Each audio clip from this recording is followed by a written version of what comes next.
এবং সরকার সেই দিকে মনোযোগ দিচ্ছে না, এটাকে চালু করার চেষ্টা করছে, ভয়ঙ্কর।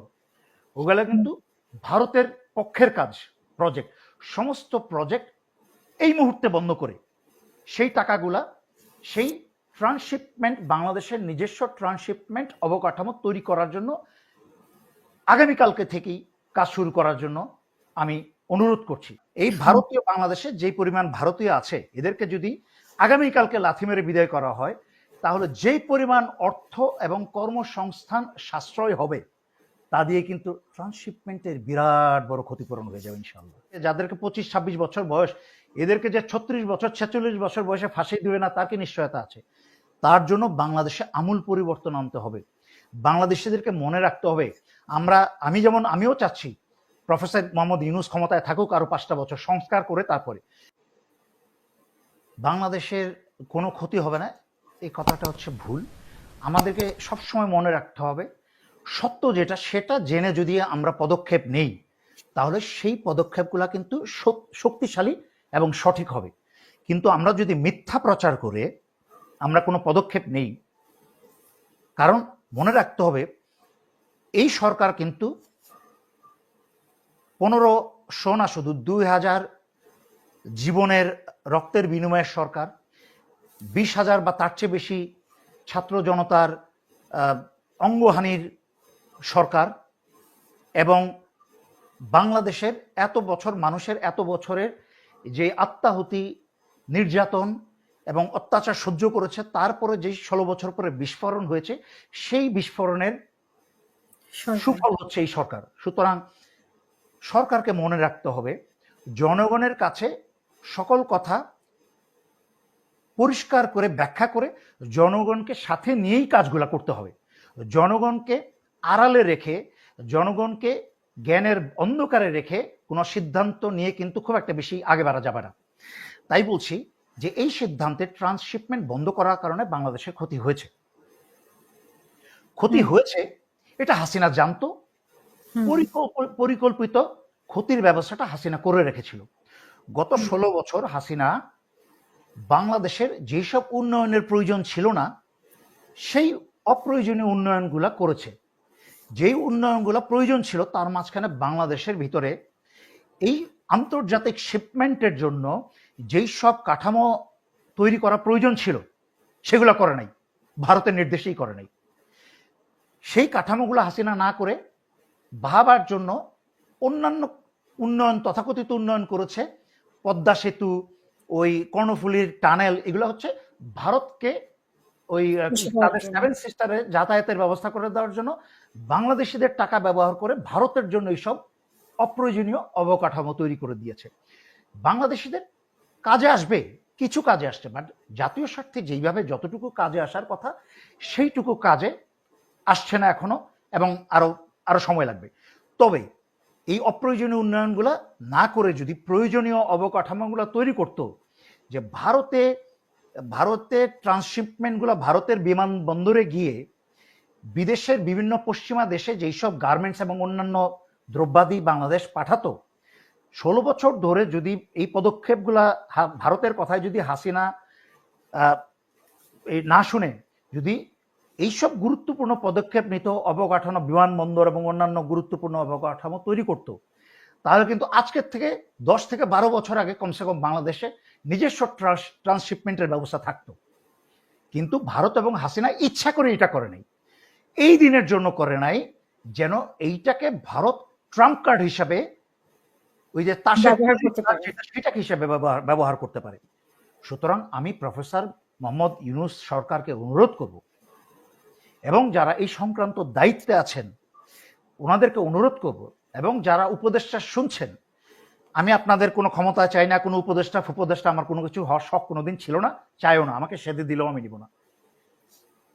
আমি বলছি যে আপনারা দয়া করে আল্লাহর রাস্তে এই যে বিমানের ট্রান্সশিপমেন্ট শুরু করেছেন, ভালো কথা, এটা অনেক অ্যাটলিস্ট কিছুটা ক্ষতিপূরণ হবে। কিন্তু ইতিমধ্যে বাংলাদেশের যেই সব জায়গায় অপ্রয়োজনীয় অবকাঠামো, যেমন এখনো বাংলাদেশে ভারতের অসমাপ্ত অনেক প্রজেক্ট রয়ে গেছে এবং সরকার সেই দিকে মনোযোগ দিচ্ছে না, এটাকে চালু করার চেষ্টা করছে, ভয়ঙ্কর। ওগুলো কিন্তু ভারতের পক্ষের কাজ, প্রজেক্ট, সমস্ত প্রজেক্ট এই মুহূর্তে বন্ধ করে সেই টাকাগুলা সেই ট্রান্সশিপমেন্ট, বাংলাদেশের নিজস্ব ট্রান্সশিপমেন্ট অবকাঠামো তৈরি করার জন্য আগামীকালকে থেকেই কাজ শুরু করার জন্য আমি অনুরোধ করছি, নাম্বার 1। নাম্বার 2, ট্রান্সশিপমেন্ট বন্ধ করেছে ভারত, আমাদের কি হ্যাডম নাই? খালি মুখে সুন্দর সুন্দর এনিয়ে বেনিয়ে ইংরেজি বললে তো হবে না। বাংলাদেশে যত ভারতীয় আছে, বৈধ হোক আর অবৈধ, অবৈধ তো আছেই, বৈধ যারা আছে তাদেরকে বাংলাদেশ থেকে দ্রুত এদেরকে বের করে দেওয়ার ঘোষণা দিতে হবে এবং বের করে দিতে হবে। যারাই ভারতীয়দেরকে যে কোনো বাংলাদেশের কোনো অফিস আদালতে চাকরি দিবে, জনতাকে বলবো সেই সব অফিস আদালত তাদেরকে ঘেরাও করতে, এবং যেই সব বাড়িওয়ালা ভারতীয়দেরকে বাড়ি ভাড়া দিবে সেই সব বাড়ির মালিককে একটা সময়সীমা বেঁধে দিতে 2 সপ্তাহ, ওই সব ভারতীয়দেরকে যেন তাদের বাড়ি থেকে উৎখাত করে। যদি না করে তারপরে জনগণ যা ভালো মনে করবে, যা জনগণ আওয়ামীদের উপর যা করছে, যেই ব্যবস্থা করছে, যথেষ্ট পুলিশ ফোর্স নাই কিন্তু জনগণ যখন প্রয়োজন তখন ব্যবস্থা করছে, মোটামুটি 16 বছরের আদর আপ্যায়ন করে দিচ্ছে, একইভাবে জনগণকে বলবো যা ভালো মনে করে তা করতে। সুতরাং এই ভারতীয়, বাংলাদেশে যে পরিমাণ ভারতীয় আছে এদেরকে যদি আগামীকালকে লাথি মেরে বিদায় করা হয়, তাহলে যেই পরিমাণ অর্থ এবং কর্মসংস্থান সাশ্রয় হবে তা দিয়ে কিন্তু ট্রান্সশিপমেন্টের বিরাট বড় ক্ষতিপূরণ হয়ে যাবে ইনশাআল্লাহ। কিন্তু আমরা তো একসময় আসিফ নজরুলকে বলতে শুনেছি 26 লক্ষ অবৈধ ভারতীয় এখানে কাজ করছে, কিন্তু ক্ষমতা আসার পরে 8 মাসের মধ্যে তো আমরা সেই জায়গায় ওনাকে আর দেখছি না। ভারতীয় অবৈধরা আছে কি নাই সেই ব্যাপারে উনি কোনো কনসার্ন ব্যক্ত করছেন না।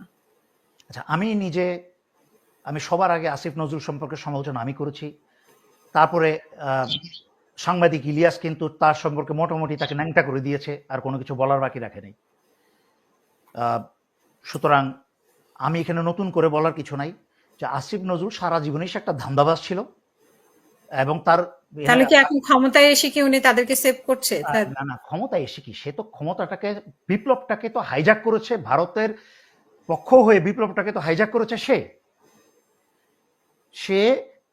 আমি বারবার যখন সার্জিস হাসনাতদেরকে চিৎকার করে ফোন করে এবং টেক্সট পাঠিয়ে হোয়াটসঅ্যাপে ফোন করে চিৎকার করে বলছিলাম, তোমাদের কিন্তু ফাঁসি হবে, তোমাদের বিপ্লব কিন্তু চুরি হয়ে যাচ্ছে, তোমরা এই সরকারে বসো না, তোমরা একটা বিপ্লবী পরিষদ গঠন করো এবং সেই সরকারকে তদারকি করো আয়রন হ্যান্ডে। কিন্তু তা না করে তারা সরকারে বসে গিয়ে তাদের দরজা খুলে দেয়, তাদেরকে সার বলে ডাকে, বাচ্চা বাচ্চা ছেলেগুলোকে তারা আনন্দে উপচে পড়ছিল। তখন তারা বিপ্লব ভুলে গেছে। এদিকে আসিফ নজরুল করলো কি, এইসব ছাত্র নেতাদেরকে রাস্তা থেকে তুলে নিয়ে সংবিধানের অধীনে, চুপ্পুর অধীনে গিয়ে, কারণ তো চুপ্পু তো হচ্ছে ভারতেরই লোক, সে চুপ্পুর অধীনে গিয়ে সরকার গঠন করে বসলো, বিপ্লবটা হাইজ্যাক করে ফেললো। সেই দিনে কিন্তু বিপ্লব শেষ। এখনো কিন্তু ছাত্র নেতাদের ফাঁসির সম্ভাবনা চলে যায় নাই, যেটা সবার আগে 5ই আগস্টের পর থেকে চিৎকার করে করে আমি বলেছি। যেই সব জনগণ শুনেছেন এবং যারা ভুলে যান না তারা নিশ্চয়ই সাক্ষী দিবেন, আল্লাহ যথেষ্ট আমার জন্য সাক্ষী হিসেবে। জনগণ যারা শুনেছেন, আমি বারবার বলেছি যে সেই 1975 সালের ফাঁসি কিন্তু 2010-এ এসে হয়েছে। হাসিনার রেখে যাওয়া যেই সব বিষাক্ত রক্ত রয়ে গেছে এখনো, তারা এসে যে এইসব ছাত্র বাচ্চা ছেলেমেয়েদেরকে, যাদেরকে 25-26 বছর বয়স, এদেরকে যে 36 বছর 46 বছর বয়সে ফাঁসি দিবে না তার কি নিশ্চয়তা আছে? তার জন্য বাংলাদেশে আমূল পরিবর্তন আনতে হবে। বাংলাদেশিদেরকে মনে রাখতে হবে, আমিও চাচ্ছি প্রফেসর মোহাম্মদ ইউনূস ক্ষমতায় থাকুক আরো 5টা বছর, সংস্কার করে তারপরে। কিন্তু বাস্তব কথা হচ্ছে প্রফেসর ইউনূস তো আজীবন থাকবেন না। প্রফেসর ইউনূসকে স্বেচ্ছায় যাক অথবা আল্লাহ ওনাকে দীর্ঘ সুস্থ জীবন দান করুক, কিন্তু সবাইকে মরতে হবে, আমাকেও মরতে হবে, প্রফেসর ইউনূসকেও তো যেতে হবে। আর উনি তো সবসময় সেই ক্ষমতায় বেঁচে থাকলে তো শারীরিক এবং মানসিক ক্ষমতায় থাকবেন না এইভাবে চালানোর জন্য। তারপর এই 85 বছর বয়সে যেইভাবে ভারতের মতো বড় শয়তানকে এবং আমেরিকার মতো বড় শয়তানকে উনি সামাল দিচ্ছেন, শুকর আলহামদুলিল্লাহ। এটা বাংলাদেশের সকল রাজনৈতিক দল মিলে যদি একত্রে বসে চেষ্টা করে, তার 10 ভাগের 1 ভাগও পারবে না। সুতরাং প্রফেসর মোহাম্মদ ইউনূসকে থাকতে হবে, ওনাকে আমাদেরকে সাহায্য করতে হবে।